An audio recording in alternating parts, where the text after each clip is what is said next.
मंच पे विराजमान सब जीवों के हितकारी, सबका कल्याण करने वाले परम पूज्य दाता दयालु सतगुरु के चरणों में कोट कोट प्रणाम। सत्संग में आए हुए सभी लोगों को सादा सप्रेम जय गुरुदेव।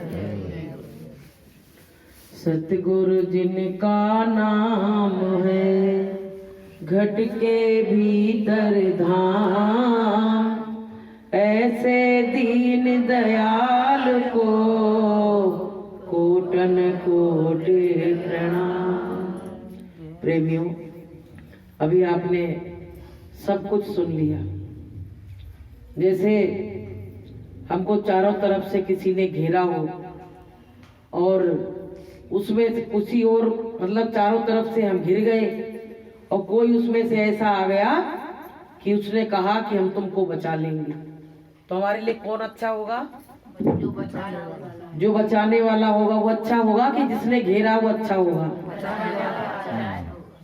तो हमको बचाने वाली की पूजा करनी चाहिए कि नहीं करनी चाहिए?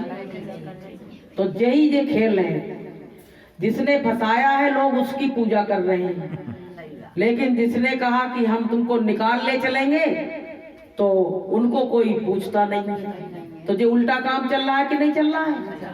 चल रहा है कि नहीं चल रहा है? फिर आप लोग जने कहाँ के देवी देवता चोरी छुपे पूजवे जा रहे हैं, जा रहे कि नहीं जा रहे हैं?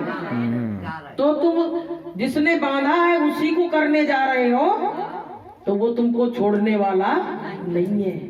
लेकिन जिसने के जिम्मेदारी ले ली और कह दिया कि तुम शरण में आ जाओ और मेरा नाम जपने लगो, मैं तुमको छुड़ा के यहाँ से ले जाऊंगा। तो प्रेमियों, यहाँ से जब ले जाने की बात तो सतगुरु कह रहा है, तो हमको सतगुरु पे पूरा भरोसा करना चाहिए कि नहीं करना चाहिए?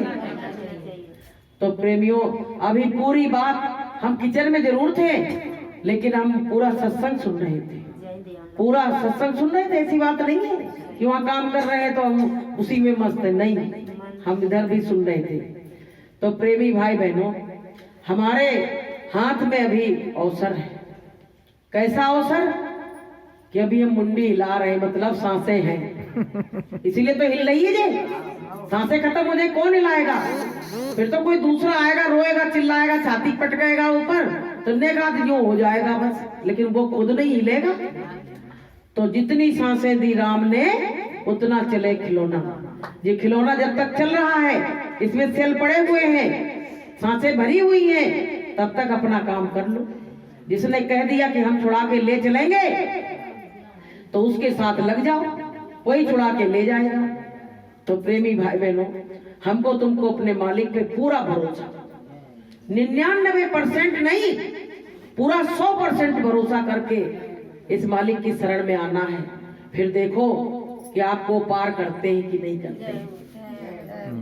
देखो नरसिंह जी थे तो उनका भगवान पे पूरा भरोसा था कि नहीं था? उनके घर वालों ने, परिवार ने कितने बड़े बड़े ताने दिए कि बेटी की शादी आ गई है, अब भाग देना है, ये करना है, वो करना है, बहन की शादी आ गई है। तो वो कहते थे कि सब मेरा वही करेगा। लेकिन घर वाले जब सुनते थे तो कहते थे इनका तो दिमाग छटक गया। बोले घर में इतना बड़ा काज है और ये एकांत ढूंढते रहते हैं उसको भजने के लिए, परमात्मा का नाम लेने के लिए। तो बोले इनके बराबर मूर्ख कोई होगा?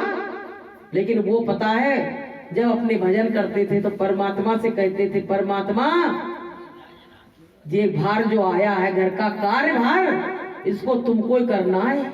हमने तुमको न्योता दे दिया है, तुमको ही आना पड़ेगा, तुमको ही करना पड़ेगा, वरना मेरे बस का कुछ खेल नहीं है। कि मैं क्यों घबराऊं रे, मेरा तो गुरु से नाता है। मैं क्यों घबराऊं रे, मेरा तो गुरु से नाता है। मेरी ये जीवन गाड़ी, मेरी ये जीवन गाड़ी, मेरा गुरु चलाता है। मैं क्यों घबराऊं रे, मेरा तो गुरु से नाता है, मेरा तो गुरु से नाता है। तो हम मेरा मेरा नाता परमात्मा से जुड़ गया। उसने क्या कहा कि तू मेरा चिंतन कर और मैं तेरी चिंता करूंगा। हमने उल्टा कर दिया, सब काम उल्टा कर रहे हैं। जिसने कहा हम छुड़ाएंगे, इस संसार से छुड़ा के ले चलेंगे, उसको छोड़ दिया। और जिसने कहा कि तू मेरी चिंता कर, चिंतन कर और मैं तेरी चिंता करूंगा, उसको भी छोड़ दिया। दोनों काम गड़बड़ कर दिए तो दया कहां से मिलेगी? और फिर कहते तो दया नहीं मिल रही है। दया कैसे नहीं मिलेगी? घाट पे आओ, सबको दया मिलेगी। ऐसी बात नहीं कि किसी को दया ना मिले, दया सबसे को मिलेगी।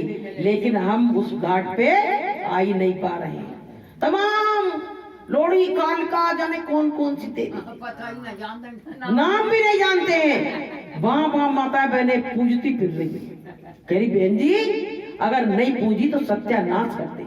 अरे भैया विश्वास कर लो तो सब कुछ नहीं होगा, और विश्वास नहीं किया तो पूरे जीवन तुमको पूजना पड़ेगा, और तुम्हारे आगे की जो पीढ़ी आएगी उसको भी पूजना पड़ेगा। होता है कि नहीं होता है? तो प्रेमी भाई बहनों, हमको तुमको अपने जो पुरखा करके गए उसकी लीक पे नहीं चलना है। लीक हमको छोड़ के चलना है कि उनको नहीं ज्ञान था तो उन्होंने किया, लेकिन हमको तो संत मिल गए, तो हमको तो ज्ञान हो गया, तो हमको ऐसे काम करने की जरूरत नहीं। एक बार क्या हुआ, एक व्यक्ति के यहाँ शादी थी, तो जब शादी की तैयारी होने लगी तो पहले वहां कोई शादी हुई होगी तो उनके घर में बिल्ली पली थी। तो उन्होंने कह दिया कि सब शादी में चले जाएंगे, काम काज में लग जाएंगे, तो ये बिल्ली तो पूरा मिठाई पकवान जो बने धरे सब में मुंह डाल देगी, खा लेगी, मांसाहारी। तो उन्होंने क्या किया, एक बहुत बड़ी डलिया मंगवाई और बिल्ली को उसके नीचे बंद करके और उस पे सिल पत्थर सब रख दिए। अब उनकी बहू देख रही थी कि निकासी के टाइम ये किया गया। अब जब उसके लड़के की शादी हुई, निकासी का टाइम है, तो बोले बिल्ली लाओ। कहने लगे बिल्ली लाओ। बिल्ली काहे को? कहने लगे मेरी सास ने डलिया के नीचे बंद करी थी, तभी बहू घर पे सही आ पाई थी, और जब तक बिल्ली नहीं आएगी तब तक हम निकासी नहीं करने देंगे। अब प्रेमियों सब बड़े परेशान, वो तो पली पलाई थी तो बंद कर दी, अब तुम बिल्ली ढूंढ के कहां से लाओगे? तो गांव का कोई व्यक्ति गया तो कोई क्या पली होगी, तो बिल्ली पकड़ के घर में ले आया। जबकि कहते बिल्ली रास्ता काट जाए तो असूल हो जाता है। अब देखो मती, अब बिल्ली आई तो बोले डलिया लाओ। डलिया कहाँ होगी? बोले डलिया से ढांकी जाएगी। अब जब बिल्ली आई, डलिया आई, जब वो ढांकी गई तब बोली अब निकासी करो। तो प्रेमियों यही हाल हमारा भी है। हमारे लोगों ने, पुरखों ने जो किया, जिसकी पूजा, इसकी पूजा, पेड़ की पूजा, पौधों की पूजा, वही हम करते चले आ रहे हैं। कि मेरी प्रभु से लगन लगा दे, कि ऐसा कोई संत मिले। मेरी प्रभु से लगन लगा दे, कि ऐसा कोई संत मिले। मेरा आवागमन मिटा दे, कि ऐसा कोई संत मिले। मेरा आवागमन मिटा दे, कि ऐसा कोई संत मिले। ऐसा संत हमको मिल गया कि गुरु महाराज ने कहा कि तुम्हारा आवागमन दोनों मिटा देंगे। तो बताओ हमको ऐसे संत की चरणों में बार बार बलिहारी जाना चाहिए कि नहीं जाना चाहिए? हमको, मेरी आंखों में हर वक्त अपने गुरु की मूर्ति, हर समय उनकी सूरत हमारे दिमाग में होनी चाहिए, क्योंकि इतना बड़ा काम आज तक मेरे माता पिता ने भी नहीं कर पाया। क्योंकि उनको तो खुद ही जाना है वहां पे, वो क्या हमारे रास्ते को साफ करेंगे। लेकिन सतगुरु मिल गए तो हमारे रास्ता हमारा साफ हो गया। तो प्रेमियों बिल्ली वाला काम मत करना कि लाओ डलिया तो ढाकी जा तब बराती की निकासी हो। नहीं, कोई तुमसे प्रश्न भी करे तो कह देना कि आपके वेद में, पुराण में, गीता में, रामायण में हर जगह जा रहा है कि जीवन में संत का बहुत बड़ा महत्व है। भगवान ने भी संतों को ढूंढा। अगर भगवान को जरूरत ना होती संतों की, क्यों ढूंढते? अगर उनसे ही कार्य बनता तो वो संत की तलाश नहीं करते। तो प्रेमियों, रामकृष्ण से को बड़ो और तिन्हों ने गुरु कीन, और 3 लोग के नायका और गुरु आगे आधीन। तो बताओ हमारा गुरु है कि नहीं है, पूजने योग्य है कि नहीं है। तो प्रेमी भाई बहनों, जो मानव जीवन मिला है, बराबर सत्संग मिल रहे हैं मालिक की दया से। सब जगह सत्संग नहीं हो रहे हैं, यहाँ मिलने तो लोग पता क्या कर रहे हैं, इतने ऊब चुके हैं कि क्या बताएं। अब उनको लगता है कि ये सत्संग कब खत्म हो और कब हम घर को जाएं, जैसे कोई घेर लिया जाता है। लेकिन गांव वाले रो रहे हैं, कह रहे बहन जी 4 दिन के लिए 6 दिन के लिए गांव में आओ।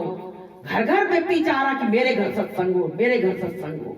तो यहाँ तो सबके पेट भर गए हैं और सबको बदहजमी हो गई है, लेकिन जहाँ भूख है वहां जा नहीं पाते हैं। तो प्रेमियों, दिल लगा के सत्संग सुनो।